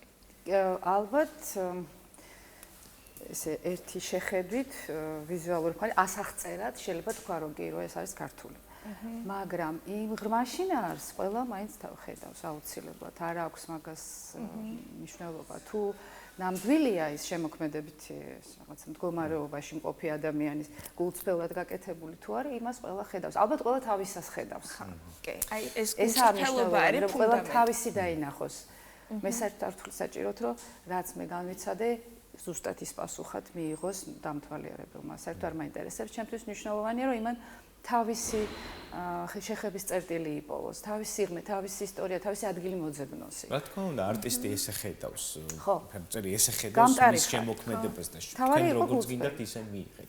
მოდი ქალბატონ თეონას ვკითხოთ სამომავლო გეგმებიდან ნელ-ნელა დავიმშვიდობთ ჩვენს ქალბატონებს. ჩვენ ყოველდღურად ძალიან ბევრი ღონისძიება გვაქვს, რაც შეეხება სახელოვნებო მიმართულებას გითხარით, რომ ეს გამოფენა აუცილებლად იმოგზაურებს 2026-28 წლებში, აგრეთვე ჩვენთან დაგეგმილია პერსონალური გამოფენები, სხვადასხვა არტისტების მთელი სეზონი ფაქტობრივად უკვე შევსებულია აგვისტოს თვემდე და ვფიქრობთ, რომ ის ღონისძიებები, ის გამოფენები თუ სხვადასხვა აქტივობები, რომლებიც ჩვენი გაერთიანების სხვადასხვა მუზეუმში ყოველდღიურად არის, სწორედ გათვლილია იმაზე, რომ ქართული ხელოვნება, ქართული იდენტობა, რაც ჩვენ გვაქვს უნიკალური, ხო? მოვახდინოთ ამისი პოპულარიზაცია მაქსიმალურად. ეს აისახება ვიზიტორთა რაოდენობის ზრდაზე ყოველდღიურ რეჟიმში, გუშინდელი დღე თუნდაც რომ ავიღოთ, აი ზღვა ხალხი მოვიდა, ასეთი რაოდენობა ხალხის მართლაც შესაშური იქნებოდა ნებისმიერი მუზეუმისთვის და სწორედ ამაზეა გათვლილი, რომ რაც შეიძლება ბევრმა ადამიანმა ნახოს ქართული ხელოვნება და ყველაფერი ის რაც არის ქართული. რომდენდე გასტანს გამოფენა ესეც? გამოფენა 9 მარტის ჩათვლით იქნება გამოფენილი მხატვრების ნამუშევრები აჭარის ხელოვნების მუზეუმში და ყოველთვის ვაანონსებთ ნებისმიერი გამოფენის თარიღს. შესაბამისად, მე მინდა ვთხოვო თქვენს მაყურებელს აუცილებლად ადევნონ თვალი როგორც Instagram გვერდს, აგრეთვე Facebook გვერდს, რათა ყოველთვის იცოდნენ რა ხდება მუზეუმებში ჩვენს ქალაქში. ყოველთვის საინტერესო ამბებია მუზეუმებში. უღმეს მადლობა რომ იყავით ჩვენი სტუმრები წარმატებებს გისურვებთ. მადლობა თქვენ.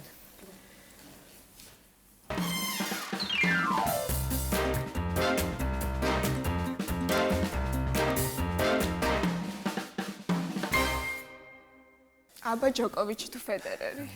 მე ჯოკოვიჩის გულშემატკივარი. მე ფედერერს. თამაშობს ისე ფედერერი? ფედერერი აღარ თამაშობს, ჯოკოვიჩი თითქოს დაასრულა კარიერა, მაგრამ აი ბოლო წლებს ითვლის კარიერის და შესაბამისად ჩინებული სპორტსმენია. რატო ვახსენეთ ფედერერი და ჯოკოვიჩი? ფანტასტიკური ადამიანები არიან ერთად ეს წამოშლა. რო ჩამოვთვალოთ ახლა რაფა ნადალი, კარლოს ალკარასი, დღეს მსოფლიო ჩოგბურთის საერთაშორისო დღეს აღნიშნავს, შესაბამისად დღეს ჩვენი ეთერი დაეთმობა სპორტის ამ შესანიშნავ სახეობას, ესთეტიურ მიმდინარეობას, რომელიც გულგრილს არცეთ გულშემატკივარს არ ტოვებს. ჩვენი სტუმრებია თემო ცინცაძე, საქართველოს ჩოგბურთის ფედერაციის მწვრთნელი და ანასტასია ჯინჭარაძე, მოსწავლე. მოგზავნით სტუდიაში გელით ანასტასია თემო, მოდით. გილოცავთ დღევანდელ დღეს, გილოცავთ თემო, ანასტასია, მადლობა რომ ჩვენი სტუმრები ხართ, დაგუძალდით. თემო, გილოცავთ, ხო, ჩოგბურთის საერთაშორისო დღეა. ყველა ჩვენთაგანისთვის მნიშვნელოვანი, ვინც დაინტერესებული ვართ ჩოგბურთით, მე პირადად გულშემატკივარი ვარ სპორტის ამ სახეობის. ხშირად ვსტუმრობ ბათუმის კორტებს და თემო გახლავთ ერთ-ერთი თვალსაჩინო წარმოადგენელი ჩვენი მწვრთნელებისა. თემო მოგიყევი, როდის მოხდა შენი დაინტერესება ჩოგბურთით და საერთოდ რატომ გადაწყვიტე გამხდარიყავი და შენი ცხოვრება დაგეკავშირებინა ჩოგბურთთან? ჩოგბურთს გავეცანი პირველად ალბათ 1 წლისაც არ ვიყავი 96-ში. მაშინ მახსოვს ახლა აქტიური პრეზიდენტი ფედერაციის ბაბუაჩემი და თავის კოლეგასთან ერთად სახელი და გვარი ვთქვათ ვლადიმერ ასათიანი თავის კოლეგებთან ერთად იყო ამერიკაში, ტეხასში ტურნირებზე, ასე ზბორებზე, ასე ვთქვათ, ხო და აი კიდე ჩამომიტანა რაღაცა ადიდეს ჩოგნები, რომ არ იყო საერთოდ აქეთ და ფაქტობრივად 96-ში უკვე ჩოგანს და ბურთებს გავეცანი, ასე ვთქვათ. კი ბატონო. მოიწალე მაშინ. დიახ, ეგრევე ეგ მოხდა ძალიან სწრაფად და როგორც ხედავთ, უკვე 30 წელია, 30 მეტი ამ სფეროში ვარ და ძალიან მიყვარს, წარმოუდგენელია ჩვენთვის ცხოვრება კორტის გარეშე. ძალიან მიხარია ესე დღე რომ საერთოდ არსებობს. აჰა. და აი ქართული ჩოგბურთი ხომ ამაზე ვისაუბროთ სანამ გადავინაცვლებდეთ ჩვენს პატარა ჩოგბურთელთან ანასტასიასთან. თემო, აი რა პერსპექტივები აქვს საქართველოში სპორტსმენს, რომელიც აი ბავშვობიდან ეზიარა, ძალიან უყვარს, დიდი რესურსი ჩადო და აი რა არეალი არსებობს, რა შესაძლებლობები არსებობს ჩვენს ქვეყანაში? ჩვენს ქვეყანაში სხვათა შორის მინდა ვთქვა, რომ ძალიან კარგი შესაძლებლობებია ჩოგბურთის, რადგან ძალიან ძლიერი სკოლა გვაქვს და სპეციალისტები. და მიჩვეული ვართ ინფრასტრუქტურის გარეშე რაღაცების მიღწევას რა. რა თქმა უნდა, უკეთესი იქნებოდა რამდენიმე გადახურული კორტი, რაზეც სხვათა შორის ჩემი ძალიან ახლო მეგობარი დემური და დავითაძე მუშაობს. ეხლა ერთი კორტი ააშენა უკვე გადახურული. ეს თავისი ინიციატივით? ყველაზე მეტად რაც მომხიბლელია მის საქციელში არის ის, რომ ტენსის ჩოგბურთის კორტის აშენება არის ძალიან ბუნებრივი დიდი რესურსი მოიწევს. ვერ ამოიღებ, ხდით, იმიტომ ძალიან მიხარია, რომ ამ საქმეს ხელი მოკიდა დემურიმ. ფაქტობრივად უანგაროდ თუ დიდხარჯებს უკავშირდება და დიდხარჯებს და ამოღებაც ისეთი ვარიანტია, რომ 650 კვადრატი ჭირდება მხოლოდ კორტს და გარემო ინფრასტრუქტურას. და ამოღება რატო რთული არ არის ახალგაზრდები დაინტერესებულნი საკმარისად? კი, მაგრამ მაინც ძალიან ძვირი თანხაა და ძალიან დიდი ფართობია და როგორც ბიზნესმენ, როგორც ინვესტორი 650 კვადრატს საქმე ხო, რაღაც რისკები. თემო ბათუმისა და ჩოგბურთის ურთიერთობის შესახებ გვესაუბრე, ხო? წლების განმავლობაში კორტი გახდა ბათუმისთვის საკულტო ადგილი. მოდით ამ ყველაფერზე ვისაუბროთ. დიახ, პირველ რიგში სატელაიტიდან ჩანს, რუკას როლი ბათუმს პირველი კორტი ჩანს. მეორე მინდა ერთი რაღაცას თქვა, აი დავუშვათ ბათუმი ლედის ოპენ ესეც შეჯიბრება ტარდებოდა და ეგ იყო საოცრება, ეგ იყო ბათუმის, ანუ ერთ-ერთი სავიზიტო ბარათი, დიახ და ყველაზე დიდი ჩემი ასე ვთქვათ ყველაზე მეტად მინდა ალბათ რომ განახდეს ეგ პროგრამა ლედის ოპენი ბათუმი ლედის ოპენი რა ცუდია რომ შეწყდა აუცილებლად უნდა განახდეს ძალიან დიდი სახელები ჩამოდიოდა და მივაჩვენი ხმა საჭირო ადამიანებთან ხო სტიმული იყო ბავშვებს ეგ იყო წარმოუდგენელი ახლა იმიტომ რომ რეალურად ხო პროფესიონალ მოთამაშეებს ვერ ხედავენ ბავშვები ესმით თუ სადმე არ მიდიან ისეთ შეჯიბრებაზე და ამას სიმართლე რო ვთქვათ უშველეს ერთი $150,000 წელიწადში აბა ანასტასია დაფინანსება მნიშვნელოვანია გითხარი ვინ არის თქვენთვის ყველაზე საყვარელი ჩოგბურთელი რომელსაც მოახდინა თქვენზე გავლენა და გსურთ რომ მისნაირი პოპულარული და წარმატებული იყოთ ჩემი საუკეთესო მოთამაშე არენა საბალიკა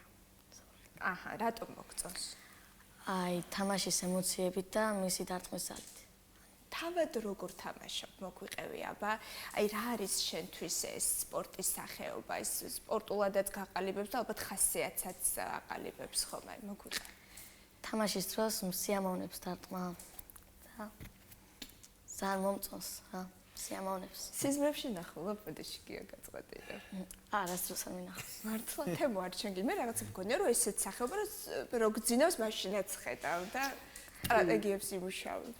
მე ვხედავდი ხოლმე ხშირად, ოღონდ მე მესმის თქვენ რა კითხვა დასვით, ეგრე არც მე არ მინახავს არასდროს ცხოვრებაში. მე ერთადერთი სიზმარში როცა ვხედავდი ჩოგურთს, ეს იყო გადატვირთული სამსახურის ფონზე, ეგ და შეიძლება თქვენს ხონიათ ხოლმე რომ ამიტომ ისე რომ ემოციურ დონეზე რო თამაშობდა რაღაცა, ეგეთი სიზმარი მეც არ მქონია, იმიტომ რომ ძალიან იცლები ემოციურად თვითონ კორდზე. დიახ. თემო, მოდით დავყოთ ჩოგბურთი როგორც სპორტის სახეობა, რა საკიდან არის შესაძლებელი ბავშვის მოყვანა, საინტერესოა და ასევე გამოვყოთ სპორტი როგორც გართობის საშუალება ნებისმიერი ასაკის მსურველისთვის. აი ამ ყველაფერზე ვისაუბროთ. ძალიან კარგი კითხვაა.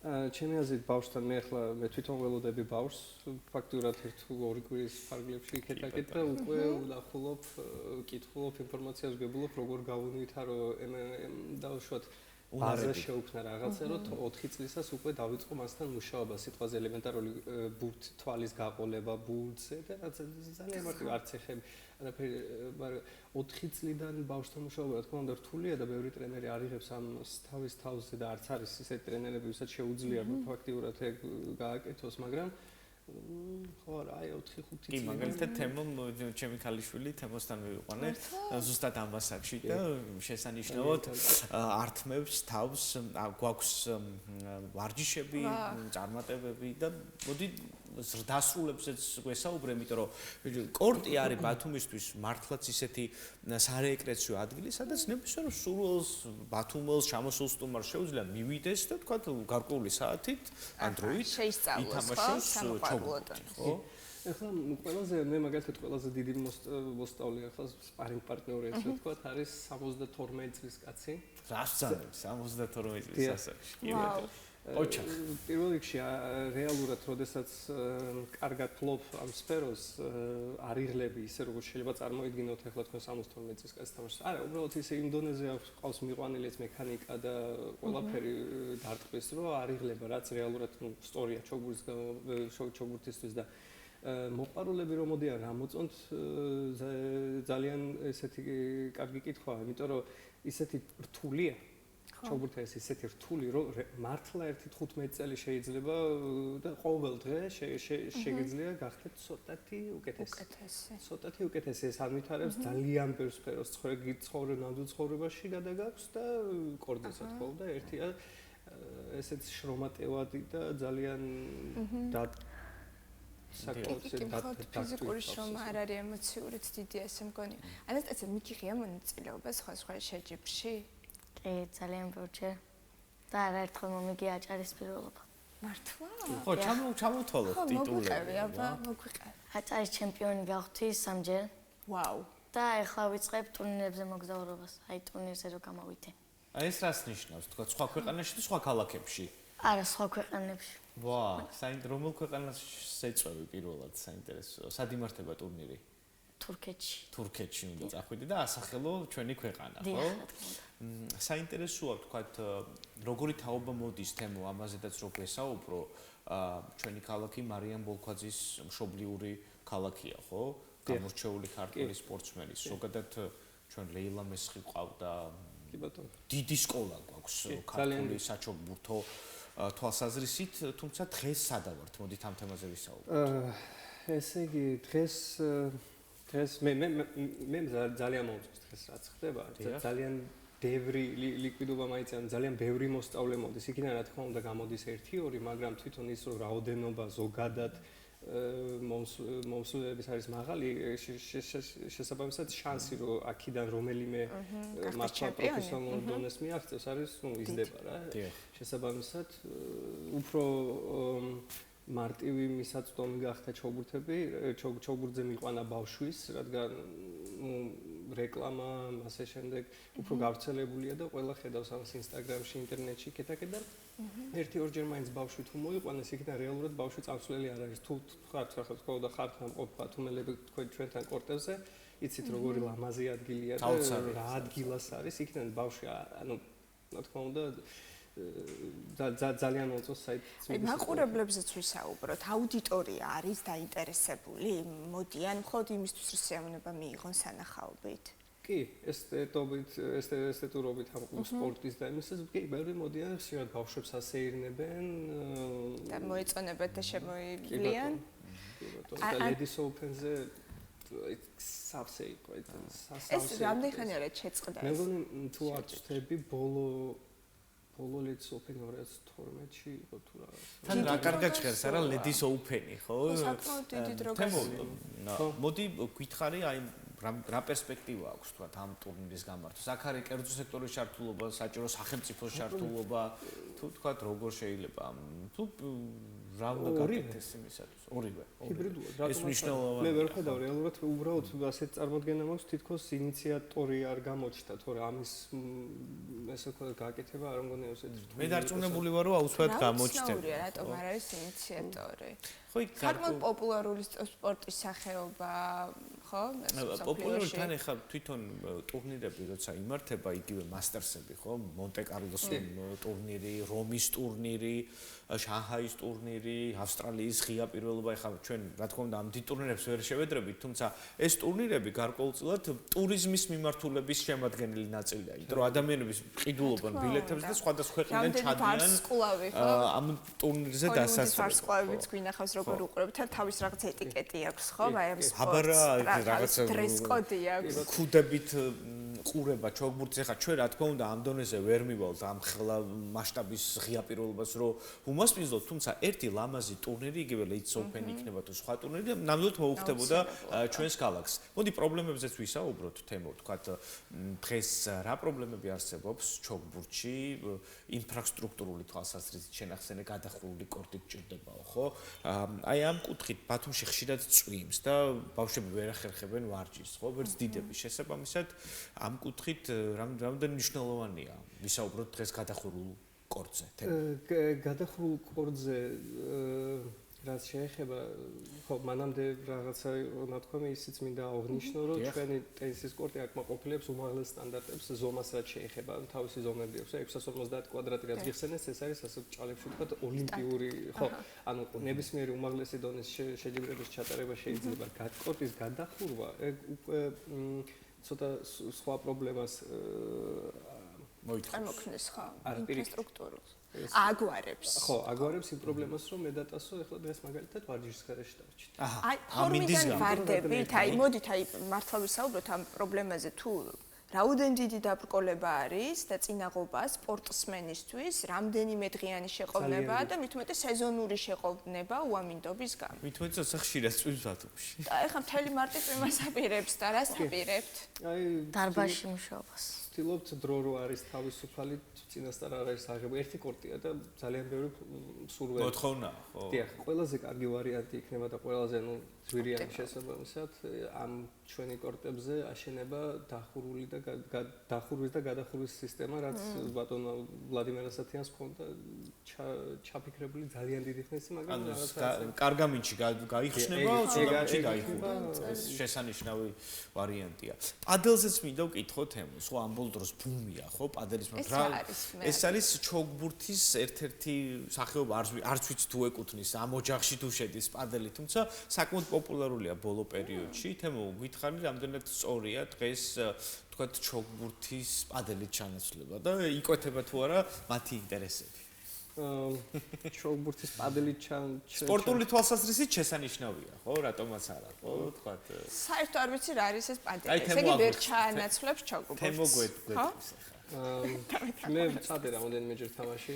დიახ, ძალიან ისე გავერთე ასე ვთქვათ, საინტერესოა, მაგრამ არავითარ შემთხვევაში არ შეიძლება ჩოგბურთის ჩანაცვლება ახლა სიტყვაზე თუ მე მესმის რატო აშენებენ პადელის კორტს რა თქმა უნდა, ახლა და იგივე იმ კორტებზე, გადახურულ კორტებზე გვერდით პადელი აშენეს მარტო იმიტომ რომ რაღაცნაირად ამოიღონ ხო ხდებით რა ეს ვარიანტია ფინანსური თვალსაზრისით. უფრო ხო, იმიტომ რომ 4 კაცი თამაშობს. მარტივი სათამაშო. უფრო მომგებია. გასართობ ვარიანტში ძალიან მარტივია და ნებისმიერ ადამიანს შეუძლია ახლა ძალიან სწრაფად აითვისოს, მაგრამ ეს მინუსიც არის, იმიტომ რომ როგორც მოგიყევით 15 წელი ხალხი თამაშობს და ერთობა და ყოველდღე რაღაც ახალს ნახულობს და პადელზე თან ახალი ჩოგბურთელი პადელზე ვერანაირად ვერ გაიზრდება ბავშვს გულისხმობ ხო ეს გამორიცხულია ბავშვს საერთოდ არ ამგონია რომ ჯერჯერობით შესაძლოა რომ პადელით ბავშვი გაზარდო პადელისტად აჰა, ხო. არ გვინდა ეს პადელი. ხო, პადელი მხოლოდ გართობის კუთხე. ანასტასიას მინდა ვკითხო, სამგზის ჩემპიონი ეს პატარა ამბავი არ არის, ხო? აი, საიდუმლო რა არის თქვენი ჩემპიონობის? გარდა იმისა, რომ ტექნიკურად იცით საქმე, აი, ემოციურად, აი, მოგვიყევით როგორ ინარჩუნებთ სიმშვიდეს, რაც ძალიან მნიშვნელოვანია ცალსახად თამაშის დროს.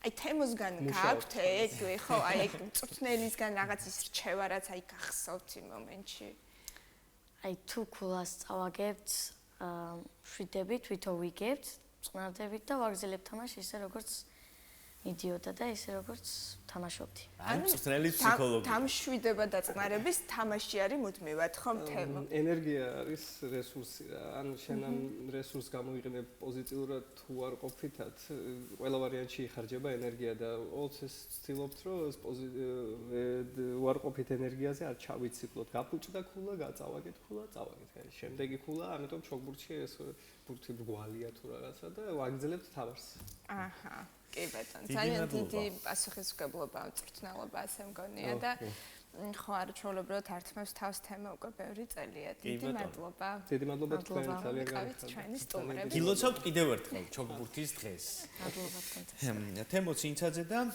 ანასტასია ჭინჭარაძე გახდნენ ჩვენი სტუმრები წარმატებები მეგობრებო მადლობა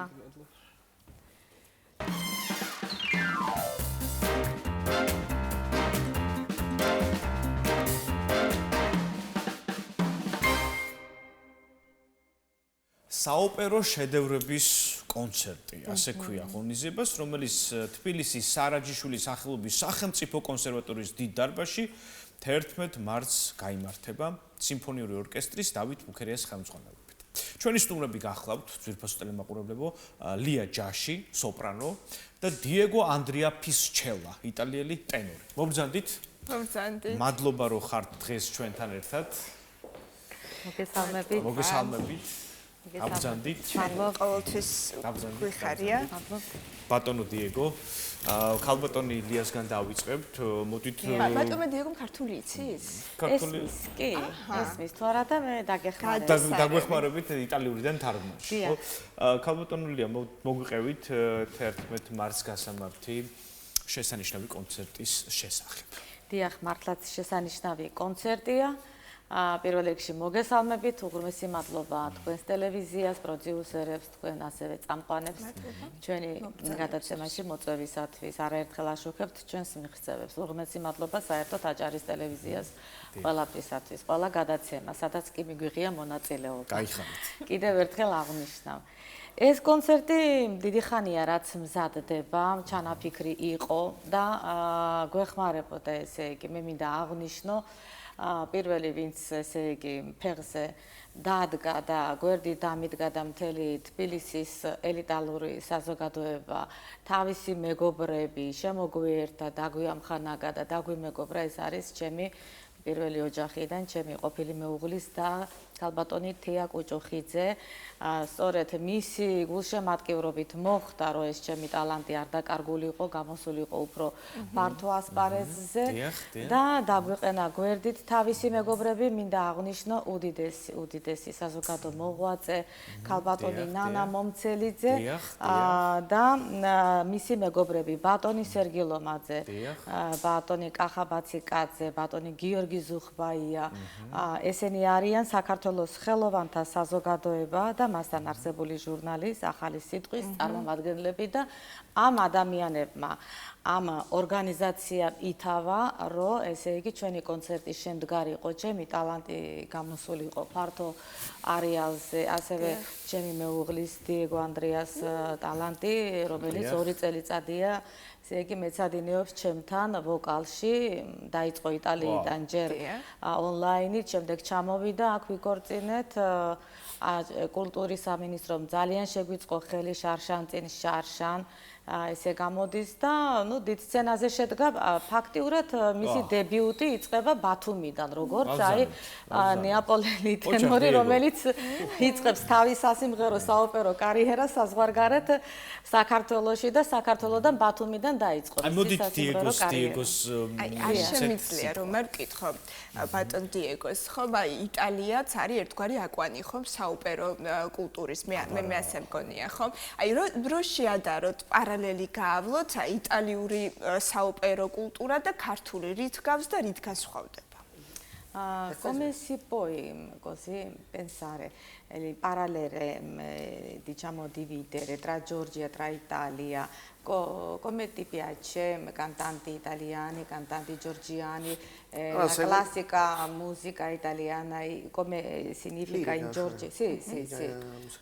come sono diciamo no secondo me il più grande talento è stato da un certo punto di vista georgiano secondo me Alexandre Khomeryki la più bella voce in assoluto che abbiamo mai ascoltato ესე იგი მინდა აღნიშნო რომ ბატონი ალექსანდრე ხომერიკი რო ცოცხალი ყოფილიყო ნათელში ამყოფოს უფალმა ალბათ არ ვიცი ძალიან ამაყი იქნებოდა იმიტომ რომ გარდაიცვალა რამდენიმე წლის წინ მე თავად იტალიაში ვიყავი იმ დროს და არ მქონია რომ თქვა ესე შეხება მასთან ახლო ისეთი როგორ არ მქონდა თავიდან ოპერის თეატრი რო ჩამოყალიბდა მაგრამ აი რომ მივსულიყავი გაკვეთილები ამეღო ხო და ეხლა ვფიქრობ მე რომ აი ცოცხალი რო ყოფილიყო მეთქი აი როდესაც მოისმინა დიეგო მისი ნამღერი მისი ხმა შეუყვარდა აი კარუზოს შემდეგ მე მგონი ხო არავის არ ეწყინება აყენებს ესე როგორ იცით აი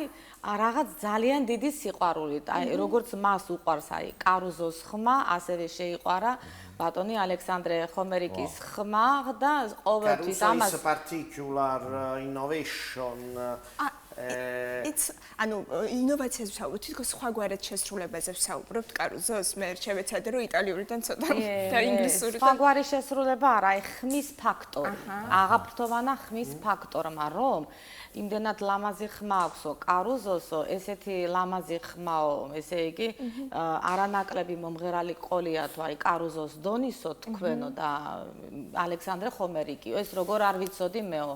თვითონაც ახლა ტენორია და სხვათა შორის თვითონაც შეადარეს ბატონ ალექსანდრე ხომერიკს და შემდეგ დაინტერესდა თბილისში, რომ აი ხმის კლასიფიკაციით შეადარეს მწერალთა კავშირის სახში ქონდა ჩვენ კონცერტი, მიგვიწვიეს იქ პატარა სალონურ კონცერტზე, ქალბატონმა ნანა მიგვიწვია, მისმა მეგობრებმა ბატონმა სერგი, ბატონმა კახამ, მის ბრძანდება ამ ორგანიზაციის პრეზიდენტი და იქ მოგვისმინეს ესე იგი პატარ-პატარა კონცერტებით და ნუ შეადარეს მართლაც რომ აიმე ესეთი ხმაო მართლა ალექსანდრე ხომერიკის და დაინტერესდა ვინ არის აი რომ მოისმინა და გაგეშდა გადაირია შეიყვარა ბატონი ალექსანდრე ხომერიკის ხმა მისი შესრულებით ყველა ვიდეოს უსმენს YouTube-ზე და არ ვიცი აი საინტერესოა დიეგო როგორ შეაფასებს ქართულ პუბლიკას ბატონო დიეგო აი როგორი არის წარსდგეთ ქართული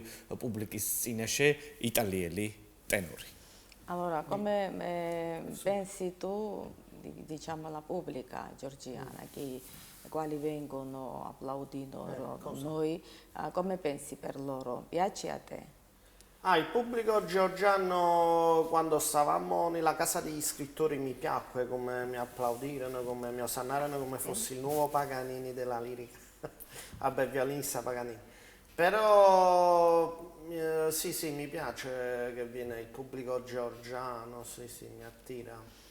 ძალიან მოეწონა თბილისის მაყურებელი მოსწონს ძალიან, იმიტომ რომ იქ ყოველგვარი ზეწოლის, ყოველგვარი წნეხის გარეშე მოდიან, ლაღათ, ანუ გულშემატკივრობენ, გვილოცავენ, მოსწონთ, ესე იგი, ნამღერი და ეს მხოლოდ ერთ ადგილზე არ გვიმღერია, ჩვენ მრავალ ადგილზე ფესტივალშიც მივიღეთ მონაწილეობა, ერთ-ერთ ფესტივალში, შემდეგ სხვაგანაც და ანუ ყველანი გამოხატავს აღფრთოვანებას, თბილისის მაყურებელი და ძალიან მოსწონს და აქ ეხლა არ მინდა ამ თემაზე საუბარი და ბათუმშიც ვინც არის ჩვენი გულშემატკივრები მოდიან და გულხურავეთ ბალეში ყოფენ და გულშემატკივრობენ მინდა ეს სიტყვები ვიხმარო. ახალ თაობაზეც ვისაუბროთ, როცა ვისაუბროთ საოპერო რეპერტუარზე, ყოველთვის ვახსენებთ ახალ თაობას რამდენ პოპულარულია და სასიამოვნო მოსასმენია მათთვის, იმიტომ რომ ყური გადაიჩვია, მიეჩვივნენ ამ თანამედროვე მუსიკას, რომელიც გაცილებით დინამიკური და სხვაგვარად ხმამაღალია და ცოტათი კაკოფონიური შეიძლება იყოს შედარებით საოპერო ნამუშევრებთან. აი მოგვიყევით თანამედროვე ახალ თაობაზე, ისინი რამდენად არიან ამ აუდიტორიის ნაწილი. ეხლა როგორ გითხრათ, ვინც ბათუმში მოდის სტუდენტები, ყველანი უნივერსიტეტის სტუდენტები მინდა აღვნიშნო ბათუმის ხელოვნების უნივერსიტეტის სტუდენტები, ყველანი გულშემატკივრობენ და მოსწონთ მათ და აღფრთოვანებით გიყურებენ და ასევე მუსიკალურ ცენტრში მოდიან, გვისმენენ იქ, ვინც მოდის თბილისშიც ისევ ახალგაზრდა თაობა მინდა აღვნიშნო, რომ ისინიც ისეთივე აღფრთოვანებით გვისმენდნენ, მოდიოდნენ და ანუ თქვენ ამ დეფიციტს ვერ ხედავთ? არა, ამ დეფიციტს ნამდვილად ვერ ხედავ მე. მინდა აღვნიშნო ასევე საზღვარგარეთ ვამეცადინებ მე ონლაინით მოწაფეებს იტალიაში და გაკვეთილებს როდესაც ვატარებ, იქ ხანდახან წავამღერებ დიეგოს, აი როგორ მღერის როგორი ბგერები უნდა აიღო ბავშვებმა და ამასაც რომ ამღერებ დიეგოსაც, ისინიც ესეთი აღფრთოვანებით იყურებიან და ესე ახალი თაობაც ესე მასობრივად ანუ დაინტერესებული სწავლითაც და სმენითაც. თავარია ყველას კონდეს გზა. ანუ ვინც დღესდღეობით მღერი ვართ და ახალგაზრდებსაც, იმიტომ რომ ხელოვნება ყველას ეკუთვნის, ვისაც აქვს ამისი ნიჭი, ამისი პროფესიონალიზმის უნარი, აი ამ გზაზეც გვესაუბრეთ, ქალბატონო ლია, პერსპექტივა ქართველი საოპერო შემსრულებლისთვის, რა პერსპექტივა აქვს? გეტყვით ეხლავე პერსპექტივა უნდა გქონდეს ნამდვილად. ნიჭი არ უნდა იკარგებოდეს, პროფესიონალიზმი არ უნდა იკარგებოდეს. მე არ მინდოდა ამ თემაზე საუბარი და აქ არაერთხელ შევეჩეხე ამ თემასთან დაკავშირებით ძალიან დიდ დაბლოკებს ჩემს მიმართ და ანუ ძალიან დიდი ისინია ჩართული ამ სფეროში, მთავრობამდეც მისული არის და მადლობა თბილის, რომ თბილისი მე დამიდგა გვერდით ყველანაირად, საქართველოს კულტურის სამინისტრო დამიდგა, რომ ამ კონცერტის საშუალებით მე მაქვს რეალიზების უნარის წარმოჩენის საშუალება, ჩემი ტალანტი, ჩემი პროფესიონალიზმი, რისთვისაც მე ვსწავლობდი, მღეროდი აქ მთავარ პარტიებს და საზღვარგარეთ ასევე დავამთავრე არაერთი ასპირანტურა და ჩამოვედი როგორც პროფესიონალი ახალგაზრდა ქმედი მომღერალი, რომელიც არის ხმაზე და რომელიც ესე იგი სხვასაც ასწავლის, მოზარდებსაც, ბავშვებსაც და ბათუმს არ მინდა ვთქვა ახლა რაღაც ისე ტრაბახში არ ჩამერთოს ეს ყველაფერი, ამისი რეალიზება უნდა იყოს თავისუფლად. ეს იქნება ხელფასიდან გამომდინარე, მე არ უნდა მიწევდეს ამ თემაზე უკვე 4 წლის მანძილზე ბრძოლა და საუბარი. უნდა იყოს ასევე სპექტაკლები, რაც ჩემს მიმართ იყო დაბლოკილი და ძალიან დიდი ბრძოლა მიწევს ამის თაობაზე და აი თბილის ძალიან დიდი მადლობა. მადლობა ამ ორგანიზაციას. უღრმესი მადლობა ჩემს დია კოჭუხიძეს, ჩემს ნანა მომცელიძეს, ამ ადამიანებს, საქართველოს საზოგადო მოღვაწეებს, ბატონ სერგი ლომაძეს, ბატონ კახა ბაციკაძეს, ბატონ გიორგი ზუღბაიას, საქართველოს კულტურის სამინისტროს, რომ აი ჩვენ გვიწევს ასე დიდ მასშტაბზე გასვლა და მადლობა ერთი წამი დავასრულებთ შეიძლება სპონსორს, ჩვენთვის უცნობ სპონსორს, ვინც დააფინანსა ჩვენი კონცერტი, იმიტომ რომ დიახ, ჩემთვის ეს ჯერჯერობით ცნობილი არ არის. ვინც დააფინანსა ჩვენი კონცერტი, დიახ, საქართველოს კულტურის სამინისტრო დაგვეხმარა, მადლობა თბილისის კონსერვატორიას დარბაზისათვის, დიდი საკონცერტო დარბაზისათვის, მადლობა უცნობ სპონსორს, მადლობა ორკესტრს, ორკესტრის ხელმძღვანელობას, ვახტანგ რაქვიაშვილს, ბატონ მაესტრო დავით მუქერიას და ალბათ ძალიან სასიხარულო ეს ამბავი ჩემთვის, რომ მაესტრო დავით მუქერია დირიჟორობს, იმიტომ რომ მაინც მის თვალწინ გაზრდილი ვარ, ასე ვთქვათ, მოგვისმინა აქ ჩამოსული იყო ეხლა ხანს და აი ჩვენი ვალდებულება უკვე წარმოვაჩინოთ მაღალ დონეზე, ჩვენი პროფესიონალიზმი. იცით რა მინდა ვკითხოთ, სანამ კიდევ ერთხელ დავანონსებდით თქვენს კონცერტს, ბატონ დიეგო ანდრიასთან მექნება კითხვა. თქვენ იტალიიდან მგზავნებით, ოპერისა და კულინარიის სამშობლოდან, ეს საყვარელი ქართული კერძი რომელია? No, cucina italiana no. Allora, tu sei dal paese d'Italia, dove la cucina italiana è famosa, ma in Georgia quale piatti ti piacerebbe?